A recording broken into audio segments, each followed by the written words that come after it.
When you go to Nashville, Tennessee to seek fame and fortune in country and country gospel music, well, I was 45 years old, but you know, I've heard of reincarnation, but I've never talked to anybody who's been there and back. So if you have a plan, you ought to go get it done, because things just might not come together the way you want them as fast as you want them. So I'm in Nashville, Tennessee, trying to seek all this fame and fortune, and I run into a brick wall, a dead-end road. So you either take a left, you take a right with some sort of a new idea, or you put your tail between your legs and you come home. Well, being raised in a commercial fishing family, I had no idea that you know, venison and elk and crabs and clams and fish and shrimp was a gourmet meal. But it is a gourmet meal in Nashville, Tennessee, who taught me all about that.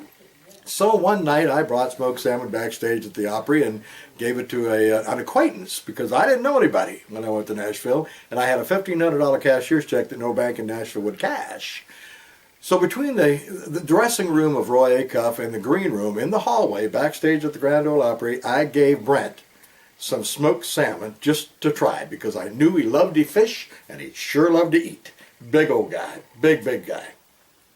He took a bite of this, he turned and looked at me and said, "I know you want to sing, cowboy, but you need to do something with this." And I said, "Do what with it?" And he said, "Sell it." And I said, "Sell it to who?" He said, "Sell it to Kroger." I paused for a bit and I said, "Who's Kroger?"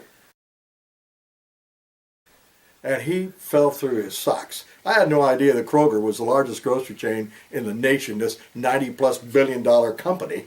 And so I thought, you know, if I took my smoked salmon down to a Kroger store, got it in there, maybe somebody would, you know, I could cross-merchandise this in a way where it would be, that's that cowboy that came from a dead-end road on an island, and he brought his smoked salmon here to Nashville, Tennessee, kind of like a little Jimmy Dean sausage in a way, and he's trying to break into the music business. I got it in one store, then I got it in 2 more stores, and then 4 more stores, and I thought I was just flying high, buddy. I mean, pretty soon I'm in 7 stores, and I realized that this is a little tougher than I thought. But in my book, The Singing Salmon Man from Cornet Bay, I've got a chapter in that book called The Magnificent 7, because those 7 seafood directors in those stores would not let me quit.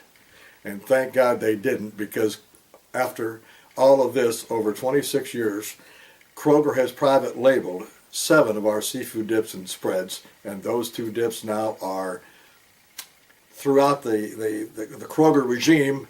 And so, if you run into a dead-end road, and you don't think that you have nowhere to go, well, let me tell you something. If you keep your faith, you stay low and you keep trucking, and you feel the passion and the desire to make something happen, you can do it.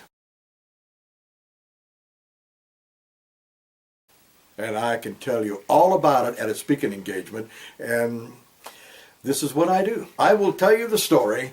And it doesn't matter what kind of event. We can talk, you know, a grocery event. We can talk rodeo. We can talk, you know, sports. I don't care. Whatever event that you've got, and I will tell your whole audience exactly what we've got going, and it works. Because like I said, we have now got over 30 items in the Kroger regime in the QFC grocery chain, and it didn't come easy, but nothing worthwhile comes easy. You got to want to dig. And I did.